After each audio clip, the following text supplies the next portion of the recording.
Hello everybody, welcome to the channel. Today I'm going to do a quick unboxing of a new game that I got. For me it's new. It's not a new game. I believe this game came out about a year ago. But I was introduced to it by Mike Bernicelli, and you've probably seen a couple of playthroughs on my channel here. If you look at the live section, you'll see that we did a playthrough of this game. And it's really just a fun game, and one of my favorite things as far as aircraft goes. I like World War II aircraft, and especially World War I aircraft. And this game is about World War I aircraft.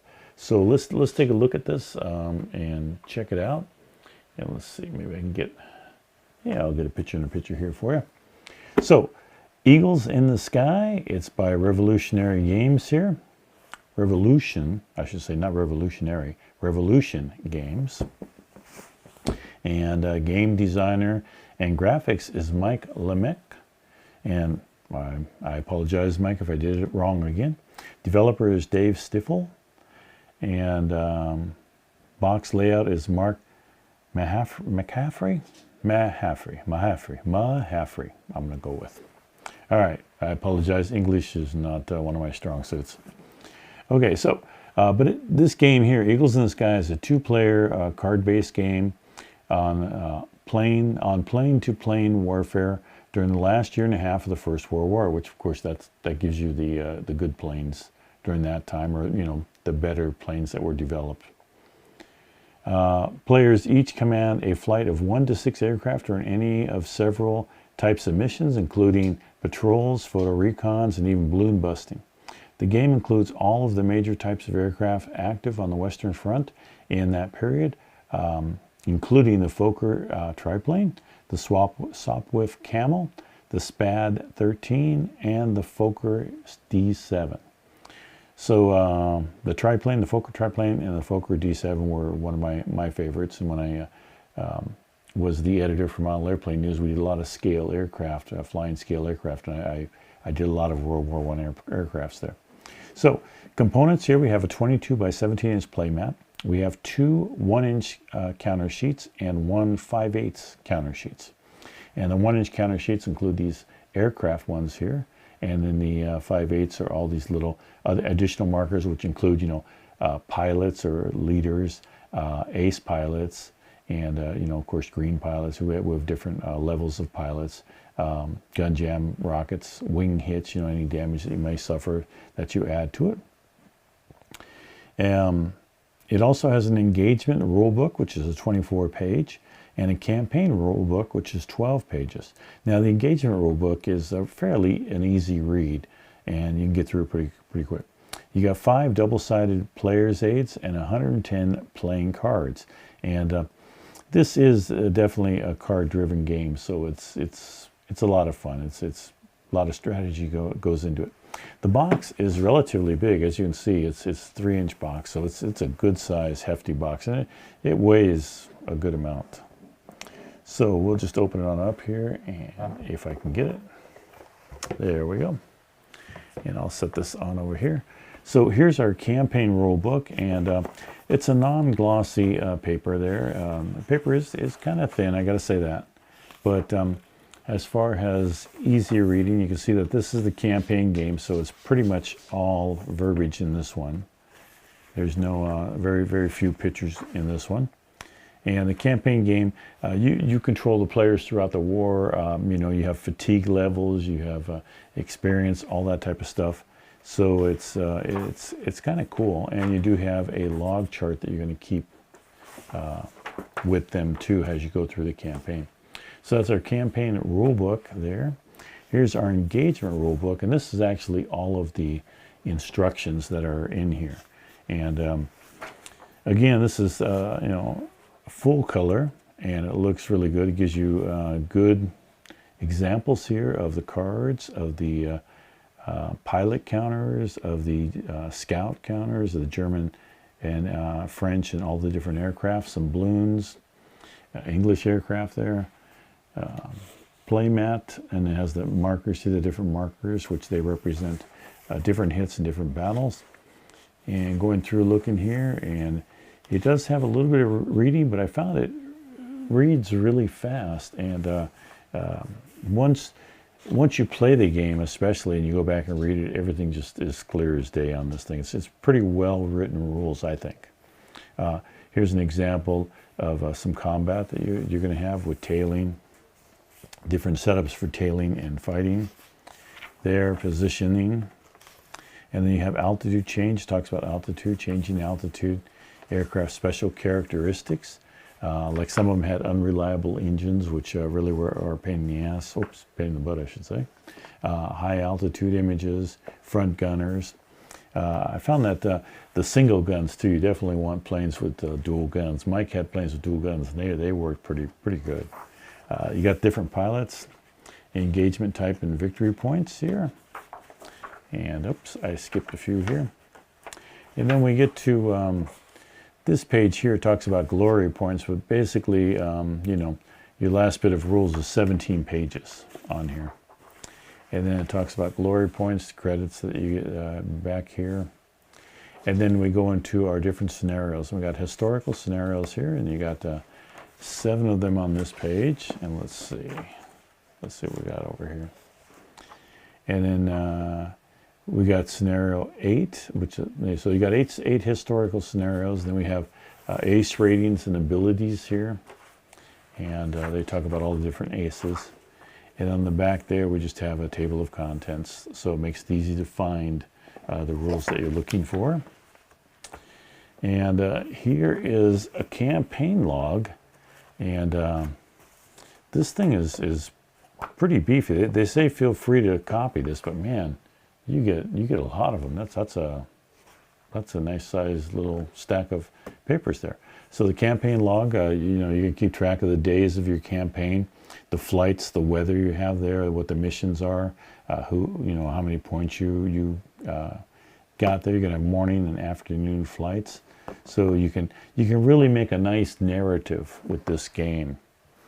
And then here's our squadron log. So we're keeping track of all your people in your squadron, you know, if they're green, inexperienced, how many kills they have, you know, aircraft, if they have some damage control, engine damage, pilot. Again, here we talk about the fatigue and exhausted right there. So, you know, they did have that issue, you know, pilots are going up all the time, and, you know, it's not an easy thing to fly those old planes. I mean, you really had to have some skill and really take care of it.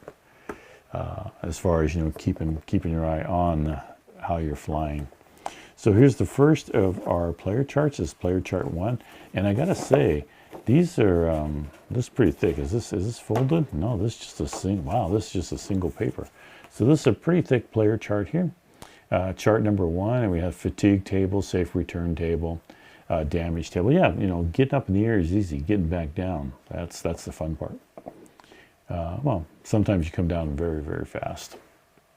And then on the back here, again, we have the weather table, weather effects, campaign sequence of play. So when Mike and I were talking about, the designer did jump on, and he was talking about, yeah, the really fun part of this is the campaign. So I'm looking forward to playing that campaign and trying that all out.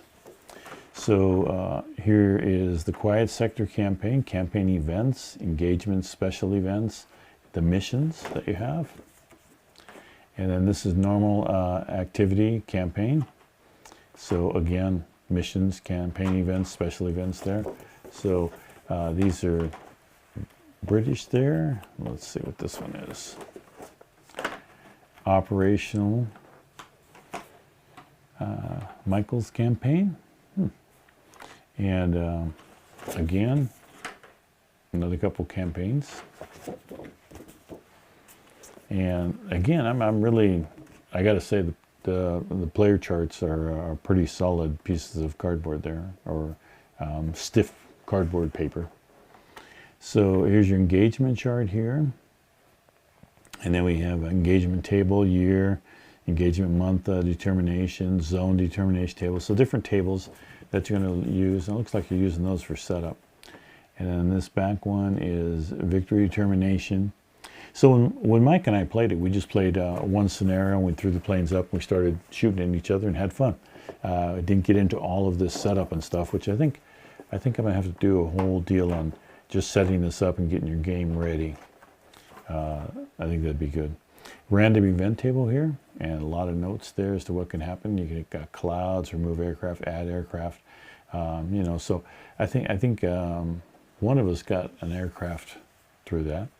An aircraft in service date. So when you're playing a certain year or month, you come to this and make sure that the aircraft that you pick out is available during that time.